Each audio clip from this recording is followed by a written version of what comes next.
It is day 14 of Preptober, where we are plotting a book in 31 days, and today we're going to focus on endings.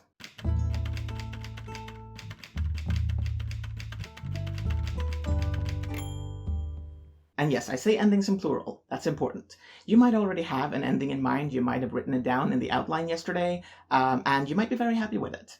Or you might be panicking because you have absolutely no clue how things are going to end. Either way, your task today is to write down at least 10 different endings for your story. Now, they don't have to be vastly different, although I do try to at least come up with like a couple that are vastly different, as in the bad guys win instead of the good guys, or they completely fail in their mission and the world does end. But otherwise, variations can be that they do win, but they win much earlier than you thought. Or that they do win, but this character dies, and not this character that you were planning should die. Or these two characters end up together instead of those two, or no one ends up together and everyone is just friends. Or actually these two characters have a huge falling out, and they are no longer friends at all. In a different genre, it could be that the murder is actually never solved. Or it is solved, but it turns out that it is this character that was the murderer all along, or that the murderer is dead, so we can't get justice anyway. So that's the style of endings that I usually write down at this stage. It's brief, just like a sentence, rarely more than a sentence that describes how things can end.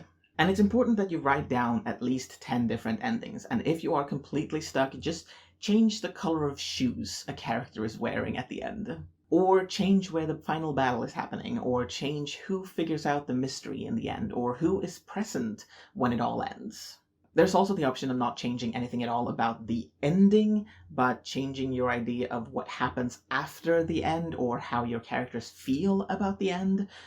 There are a lot of things that you can change.